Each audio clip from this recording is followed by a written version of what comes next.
Ini ayatnya saya berikan di sini. Penciptaan pasal 21 ayat 30, segala sesuatu yang hidup dijadikan dari air. Ini ayatnya. Lalu pasal 55 ayat yang ke-15, jin diciptakan dari api. Yang benar yang mana ini sekarang? Ini dari air, ini dari api. Ini katanya segala sesuatu. Tuhan Kristen dan Islam sama atau tidak sama? Pasal 2 ayat 139 sama. Tiada Tuhan kami dan Tuhan kamu. Pada Tuhan Islam itu tauhid, Tuhan Kristen itu tunggal. 3 sama 1 ya. Saya kira cukup sampai di situ. Saya lanjut, boleh. Oke. Saya lanjut ya. Jika memang tadi sudah dipertanyakan sama Pak Budi Asali, jika memang hanya hafs yang sahih, terus apakah orang Mesir dan selain yang pakai hafs itu juga Al-Qur'annya keliru, kan begitu? Karena Tangkap, Ustadz Naina, sebentar Ustadz. tidak ada pernyataan itu, jangan menggiring. Loh. Tidak ada pernyataan keliru, tidak ada. Berarti kan tidak sahih. Oke. Siapa yang bilang tidak Lah, sahih? Allah Ayo. Yesus. Ya nanti, oke. Ya nanti Oke, lagi. Ustaz, Ya, lanjut. lanjut. Tadi Ustadz Ipung juga bilang kalau di dalam Islam itu bukan framing saya begini Ustadz. Tadi saya katakan bahwa di dalam Islam itu kan menghafal biasa dan di dalam Kristen juga ada. Ada di Amerika sudah saya jelaskan. Jadi framing Ustadz salah, boleh diputarkan lagi nanti ya. Kemudian saya ingin menanggapi tentang Alkitab. Yesaya 28 dulu saya tanggapi. Li'annahu tadi apa? Amron. Amron itu apa Ustadz? Bukan bla-bla Ustadz. Tapi Amrun. maknanya tadi Maknanya tuh artinya apa? Sekarang saya tanya Ustadz. Idzan antum takallam Arabi. Sekarang saya tanya Ustadz. Sekarang tadi di makna yang bahasa Inggris tadi bla bla bla. Pakai bahasa Inggris, sekarang bahasa Arab. Kalau bahasa Arab di bahasa Indonesia kan amrun artinya itu perintah. Ustadz. Ya. Enggak, ini saya menjawab ya Ustadz ya. Jangan disangkal dulu. Saya menjawab. Kemudian Ustadz Kainama di Lukas ya, Lukas tadi ya, tentang apa tadi ayat 5, pada zaman Herodes raja Yudea adalah seorang imam yang bernama Zakaria dari rombongan Abia. Ini sebenarnya tidak langsung kepada Maria. Kemudian di sini dikatakan banati Harun. Banati itu jamak dari bintun. Bisa diartikan keturunan, Ustadz. Ya, bukan anak langsung. Karena di situ ditulis banati, bukan bintun. Itu ya. Kemudian apalagi Ustadz? Ya. Kemudian tadi tentang Injil dan yang sudah diterangkan oleh oleh Pak Pendeta. Karena mungkin orang Islam kurang bisa memahami apa itu evangelion, apa itu kitab Injil yang ditulis oleh 4 rasul itu. Jadi makna mungkin yang konteks tentang beritakanlah Injil. Sebenarnya makna Injil itu sudah dijelaskan, sudah berkali-kali, mungkin teman-teman Kristen lainnya juga menjelaskan. Ya itu aja Ustadz, masih banyak waktunya. Terima kasih, saya kembalikan kepada moderator. Silakan Ustadz. Baik, ini waktu untuk dari Pak Budi Asali. Sebelumnya belum dijawab tadi. Barangnya mana tadi? Injilnya mana tadi? Belum dijawab. Wis pokoknya belum dijawab. Nggak boleh pulang. Terus kemudian Bu Fadilah Hafiz belum jawab juga. Maksudnya tadi itu gimana tadi itu? Bla bla bla li annahu amr dan lain sebagainya. Baik, belum dijawab juga. Itu maksudnya apa? Konsepnya apa begitu? Itu firman Tuhan soalnya. Baik, surat Maryam 71 mendatangi neraka. Bagaimana itu? Suratnya biasanya ini dipakai oleh saudara kita Kristen untuk menghina Islam. Wa in minkum illa wariduha kana ala rabbika hatman maqdiyya, dan tidak ada seorang pun di antara kamu yang tidak mendatanginya atau tidak mendatangi neraka. Hal itu bagi Tuhanmu adalah suatu ketentuan yang sudah ditetapkan. Baik, wa in minkum yang dimaksud adalah seluruh umat manusia, bukan hanya orang Islam. Ini adalah peristiwa Siratal Mustaqim saat di akhirat. Semua manusia akan melewati neraka di atas sirat, ya. Hanya lewat. bukan masuk neraka, lewat. Orang beriman lewat dengan selamat, orang kafir jatuh ke dalamnya. Dari mana? Kita tidak boleh mengambil ayat potongan-potongan. Ada selanjutnya soalnya. Mari kita lihat selanjutnya.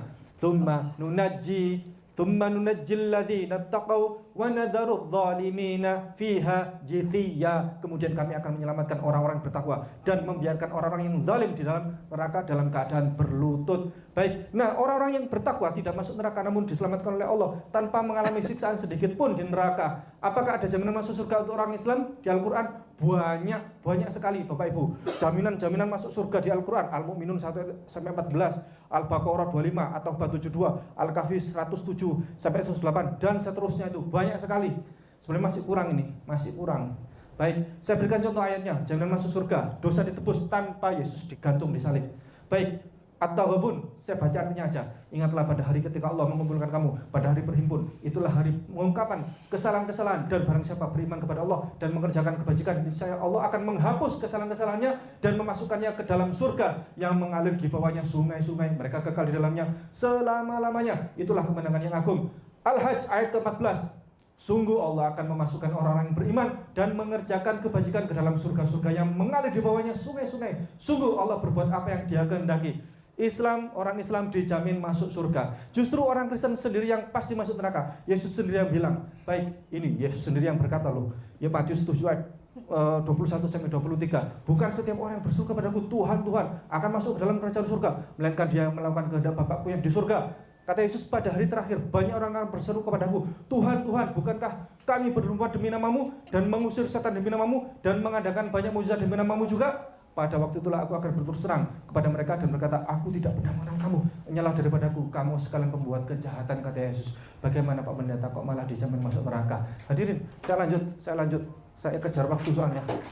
Mohon maaf. Waktunya habis ya? Habis. Saya mau jawab bumi. Oke. Bumi tadi itu proses penciptaan.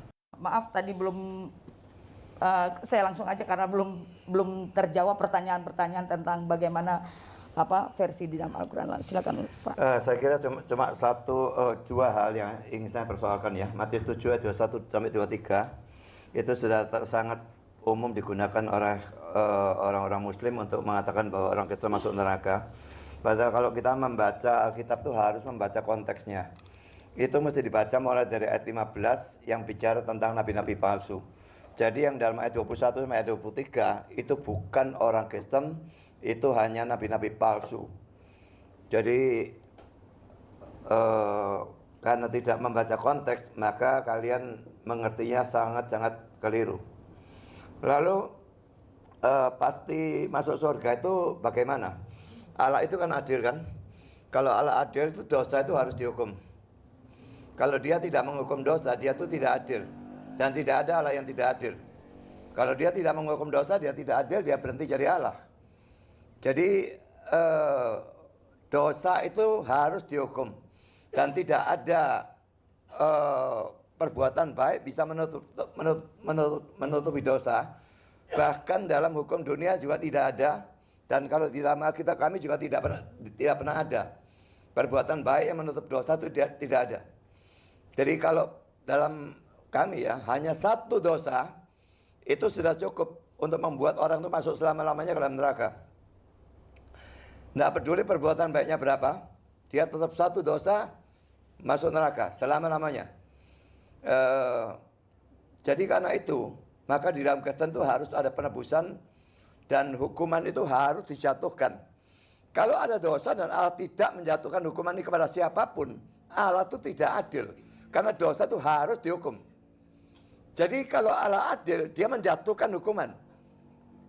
Dan dalam Kristen memang Allah manusia berdosa, Allah menjatuhkan hukuman, tapi Yesus menggantikan orang-orang untuk memikul hukuman dosa mereka.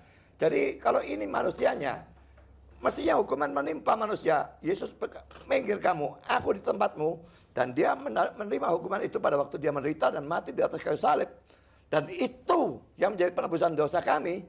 Dan itu menyebabkan Allah itu keadilannya dipuaskan. Karena hukuman memang dijatuhkan. Tapi kasihnya menyebabkan Yesus menggantikan untuk memikul hukuman dosa itu. Jadi di salib itu bertemu sebetulnya kesucian Allah, keadilan Allah maupun kasih Allah. Itu bertemu semua di atas kayu salib. Jadi kalau dosa hanya dihapuskan begitu saja, bagi saya Allah kehilangan keadilannya. Lalu saya lanjutkan di sini ya, ke 28 dan 52. Orang-orang yang telah kami anugerahkan kepada mereka Alkitab sebelum Al-Quran, mereka beriman pula kepadanya, kepada Al-Quran. Ini bertentangan dengan fakta karena orang Kristen tidak percaya Al-Quran. Orang Kristen mana yang percaya Al-Quran? Tidak ada orang Kristen percaya Al-Quran.